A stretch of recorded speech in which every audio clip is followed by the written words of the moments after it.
Hey, good morning, guys. It's Charles and Z, and we're recording in our new house again. Happy dance.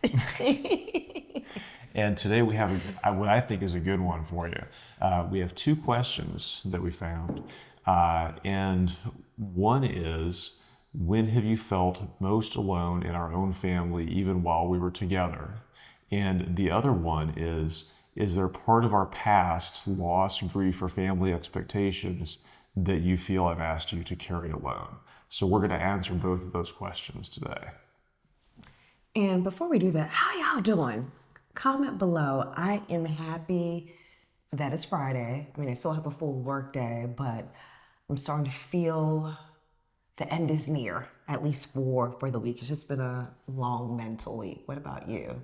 I'm just doing a mental check-in. Yeah, I think so too. It's been, the new house has been kind of a whirlwind of like service providers and every day it's something else getting fixed, something else to like scurry around to do. So we're still like really in the process of getting settled. Yeah, I mean, we're grateful by all means. It's just if you guys have built a home, if you rent any new space, it just takes time for things to kind of settle down. But I am happy being in one permanent space. And I think the kids are too, to kind of put down roots. But anyway, All right, sorry about that. so let's get on to our questions. So this first one I'm going to ask to you. Okay.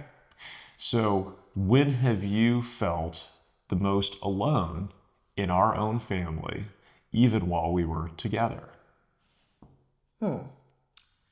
So one of the first instances that come to mind, and we were together, I think, less than a year, was our oldest child's birthday party. He is now 9. He's my bonus baby, if you guys don't know. So I didn't birth him, but I consider him one of my littles. And he was turning 4 at the time. Yep. And we had a backyard birthday party. And at this time, we were maybe 6-7 months into dating. I still lived separately from Charles and the kiddos. I was in residency also, so I was commuting back and forth. And at the home that Charles was residing with the kiddos, they decided to have a backyard party, right? Tons of people, a lot of old friends, right, from Charles' previous. Right, who knew the kid's biological mom Yeah. and me back when she was alive. Right, your deceased spouse. Yeah. Grandparents, these were going to be the parents of your deceased wife, right? Yeah. They were going to be there, a lot of friends, and there were no mutual friends at the time for us. We hadn't Correct. yet established that. So it wasn't like I had Correct. friends. My family didn't live in the area, so I was kind of running a little bit solo. And when I tell you the anxiety that I had leading up to it, I think I was most probably anxious with meeting the parents of, your former wife, your deceased wife, right? And just because I don't know how they're gonna receive me, right? And even during the party, it was mixed, right? The friends, I guess I would say, some of them were sweet, some of them were a little bit like, A little weird. right? And I wasn't trying to be best friends with anybody. I was just being greeting everyone and saying hello. And, I don't know how I would deem them. Who? Because they're family to us. Who? The parents of, your former wife. Oh, the kid's biological grandparents? Maternal grandparents. There we go. Trying to find ways how we term things is always so odd. But they were super sweet to me, right? And so they were the ones I was most concerned about, and they were the sweetest. Hello, hey, hi, welcome. There was no concerns there. I think some of the friends were a little bit more back it up. But I think that was one of the experiences that was a little overwhelming. And keep in mind, this was about, how many people would you say The party was pretty big. It was pretty big was for pretty a big. 4-year-old party. were they like 50 people? No, we had like maybe 30 people. But, Okay, it, but 30, 40 it was still big. We had the bounce It was a lot when house you're and trying to all that ride stuff. it yourself and help it's hot, it's sweltering, and trying to make a lot of these people I never met before. So Yeah. that was a little overwhelming. And then there's been other times, I can't pinpoint instances, but maybe we've gone into like little small arguments. And sometimes I just felt like, hey, I wish I had extended family here, because where we live now, love that's it, true. That's great, true. but I don't have a lot of family where we live now, right? I think we made the decision together that since the kiddos, our older kiddos, were already established at school here, to kind of keep it consistent for them. And I don't regret that. But there's been instances where I'm like, oh, I wish my aunt was close by, or, I wish my mom was close by, just to talk about interior design, or just to have somebody else to, chit chat with. So sometimes I do feel that way, just because I feel like also it's difficult with being a mom, being a wife, and working full time to kind of establish those social connects. We try to here and there, but sometimes having family close by, there's nothing that beats that. So every now and then I feel like, oh, I wish, I had, some family here. Just a thought that comes to mind. And Z's family is about 300 miles away from. Yeah, it's from about where she a lives. 6-hour-ish drive-ish Yeah. or so. So it's a good amount. And they work and they have their own full lives. So we visit. Actually, I'm trying to get my mom to come up in the next Couple weeks. 2 to 3 weeks. And so I'm looking forward to that. So I think those are maybe some instances. What about you, if you're answering the question? Ooh, okay, hold on. So let me remind myself of the question. Yes. So when have you felt the most alone in our own family, even while we were together? So I had to think about this one a little bit. Okay. So I can't think of one particular instance, but I know of a recurring instance. So I mostly cook the food, which is something that I enjoy doing. I love cooking. And I appreciate it. And it's something that I've kind of taken on, especially since the kid's biological mom passed. I kind of fell into that role, and it's something that I really enjoy. But I know that during the day, Z works full time. I work full time. The kids come back from school. Everybody comes home, and I feel like people are visiting with each other and having time. The kids are doing their thing. Especially last night, I know the kids had a board game that they made. Oh yeah. And That's everybody cute. and our au pair and Z, everybody was kind of like playing together. But I've got to go cook.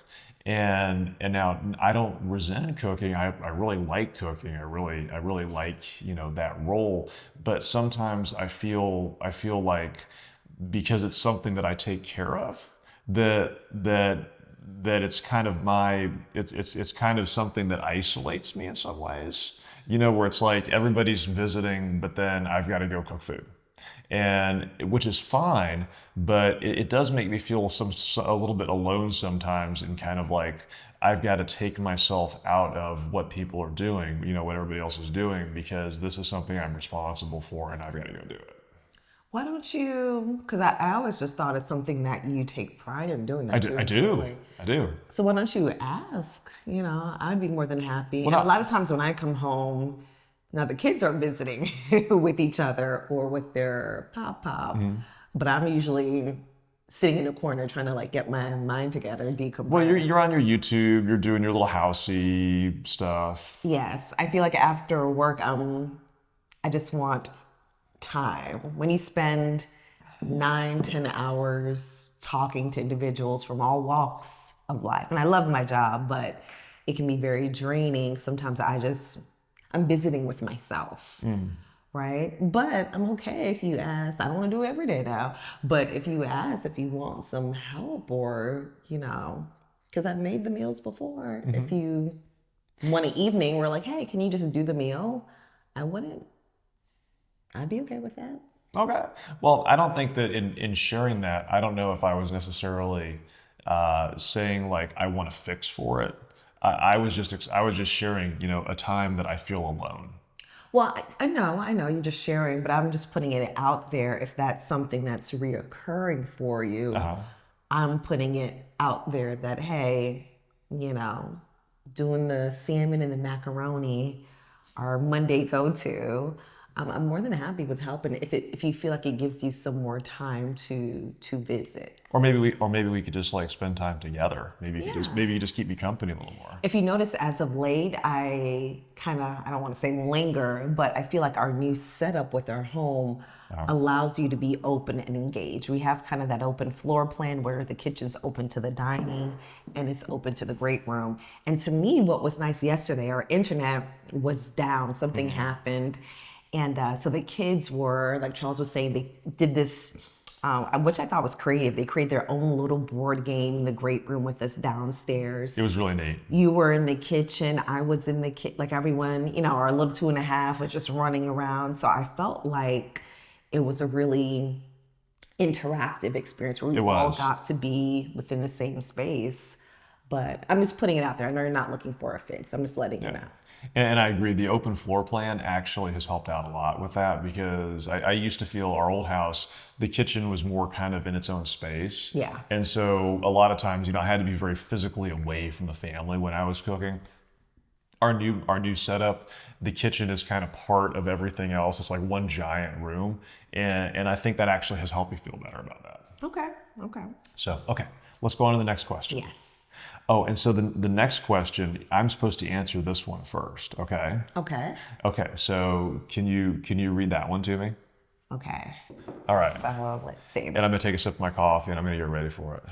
Is there a part of our past, loss, grief, or family expectations that you feel I've asked you to carry alone? Okay, I think I have a good answer for this one. So I feel that I'm mostly responsible for the things involving the kid's biological mom.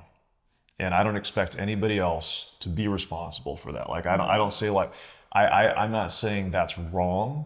I'm not saying that like you should do it or anybody else should do it. It's totally my thing.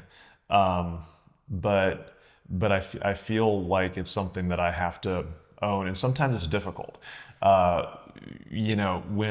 When the kid's biological mom passed away, there was a lot of stuff, right? She had a lot of stuff, and our attic was full of things. There was an upstairs room full of things. There might have been a little bit of hoarding going on. And ever since then, it's been purging a lot of things.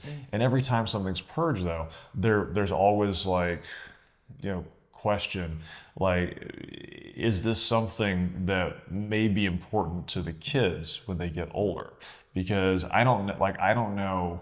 The kids are young now. They're 9 and 8. I mean, back when this whole thing started, they were 3 and 2. And so I'm always asking myself, like, what things of their biological moms are important? Like, what's worth hanging on to? And I feel, I'm always walking this like tightrope around like, I'm moving forward. I'm totally invested in our family now and everything like that. And this is part of the past, but at the same time, it's like I don't want to be irresponsible with regard to, something that, I don't want the kids when they're, 17 years old to be like, Dad, I really wish you would have saved this, from our biological mom or something like that. And I think that that especially during the moving process, we've had to purge a lot. And I know that I've brought some things like, probably 95% of the things that were originally there are gone now. But I've held on to like, there's probably like an area of things. And sometimes I get defensive because I know that like, you're always on me like, get rid of things, not necessarily her things, but you're always, but like, you're always like, get rid of things, because you don't want to store things, you want to get rid of things.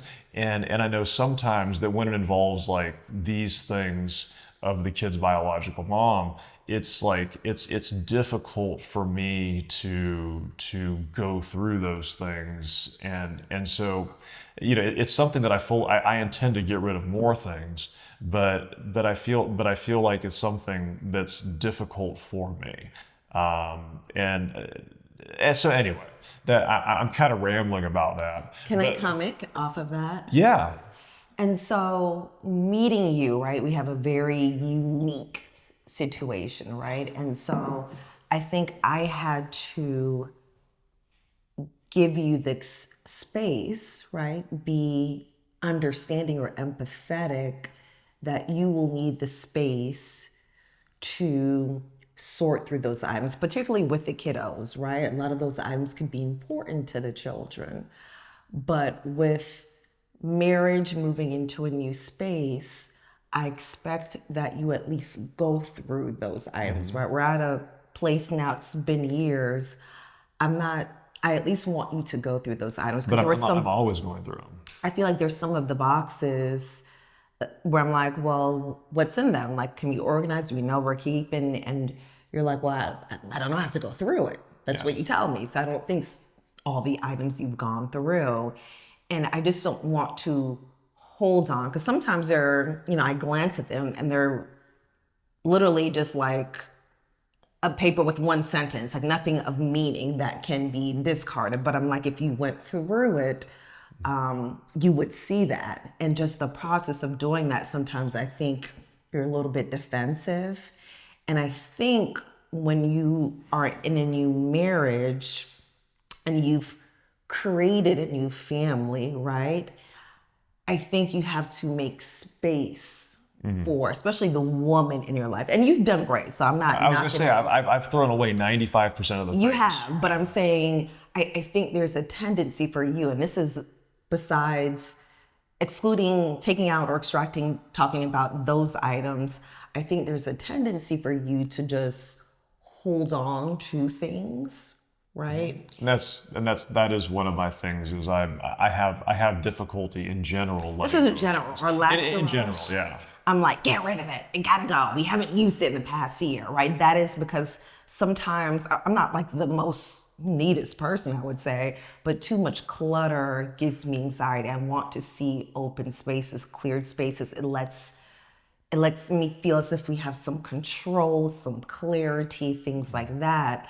And so when I see items we're not going through it, we haven't labeled it as an item as keep or as go, it's just in limbo, that bothers me. And so when I ask you about something, I'm like, okay, it's been a year, it's been 2 years, and you're like, I still have to go through it. I'm like, so we don't know if we're keeping, when are you going to have the time to go through it, right? Because I've looked at a few papers, I'm like, okay, these can go, but that's not my place to say that. But I know if you were to go through those items, you would probably agree, and maybe half of that can go, right? So I don't want to be insensitive, because I do think there is some important items for you to hold on to for the kiddos as they get older. Someone told me they hate when I say kiddos. Kiddos is my word. Why do you say kiddos? I just like it. I think it's cute. Sorry. So, somebody asked about that. Yeah, there's like, who says kiddo? I do. Thanks. And so with that, that is my only, I think, pet peeve, and you know that. So yes, it is something that you carry, because I can't walk in your shoes. I can't, but I am empathetic towards, and I also realize I have to give you your space in regards to that. But as long as we understand where each other is coming from, I think that's fine. And Charles has gotten so much better as far as, letting go of some items, right? I'm not just talking about those specific items, but in general, right? Our garage before, if you saw it, enter at your own risk. Yeah, moving was a spiritual experience. It allows us to do I loved it. Yeah. Okay. So am I answering it? Yeah. Enough about me. So let's go to you on this one. Okay. Is there a part of our past, loss, grief, or family expectations that you feel I've asked you to carry alone? For me, it's a hard answer. I may alter the question a little bit. I don't know if you've asked me, but I took it upon myself. And I would assume you would do the same. So when it comes to family, right, we each have our own family dynamics. You know, I love my family. I grew up close to both my mother and my father. I have an older brother. I have an older sister. Not a huge family. I have great aunts. And of course, certain family things occur, and I don't always make Charles privy to it, right? Because I don't think he needs to know. This is their private information. And he's met a lot of my family, but he doesn't need to always know the details, right? And that's out of respect for them. So certain things I don't always bring to you because I don't think, even if it's bothersome to me or burdensome to me or anything that makes me happy, unless they volunteer the information to you or they want it publicly announced, you know, I don't share it. But I think that's just a respect thing, from my opinion. And I expect the same from you. There's certain things maybe that goes on that occurs with family members for you. I'm not always privy to, you don't share, but I assume that's out of respect for those individuals. Now, I tell you everything. Maybe you do, but I would understand if you didn't. Now, if something affected our children or our household, then yes, tell me, and I would tell you too also. But outside of that, if it's something that's a personal issue or, you know, they're leaning on you for something emotionally, I would understand if you didn't share that information. Because if the table was reversed and I'm talking to, I don't know, my sister and I'm sharing something emotionally that I'm going through, I would hope, right, all the details that I'm divulging, you know, maybe she wouldn't tell her husband. You know, maybe she could say, hey, my sister is going through something, but all the details, I don't know. I feel like it's just a respect thing, right? If you need to know something, then I will let you know, right? If it's pertinent to us or to our relationship or our family. But I feel like certain things, you don't need to know everything. What are your thoughts in regards to that? We might be different in that way. I feel like I tell you everything, even about what family members. That's not true, because sometimes it comes out down the road. I'm like, oh, I even know that was said. Well, I maybe sometimes I overlook something. You know, that's an oversight. But in general, like I can't think of anything that a family member has told me that I wouldn't just tell you. You say a lot, but I also think our family dynamics are a little bit different. They are. And I'm not saying one is better or worse than the other. It's just different as far as I think a little bit how we were raised and things like that. So yeah, that's probably true. Yeah, so maybe that's it. And like I said, it's not a burden you put on me. It's just something I take up on myself. Yeah. So I think we have to be towards the end. Our kiddos. Ooh, I said kiddos. Our little people are starting to wake up, and they're going to interrupt us in a second. Yes. Our kiddos. And you're so annoying. And I'm headed off to work. I got to pack my lunch real quick and head off to work. But you know what I'm excited for too also? We haven't had a date night in the past. I was just telling Charles this morning, in the past 3 weeks. Yeah. The first Friday we closed and it was a mad dash to get out of our rental. The second Friday or the following Friday, you were out of town, just coming back into town. And then the third Friday, we didn't have any childcare. And so we were just, you know, spending the Friday evening with our kiddos, which we loved. But it is so nice to think that we get back to having our date night. So I know. Sushi, maybe you'll do a little bit of home sense with me before the end. I don't know if he's excited for it. But as always, we appreciate all the comments, all the likes. If you appreciate our channel, just remember to like and subscribe down below. And also, in the comments, why don't you answer the question for us? Which of these questions would be the hardest for you and your partner to answer honestly? If you remember our 2 questions from earlier. Let us know. Anyway, we will talk to you guys later.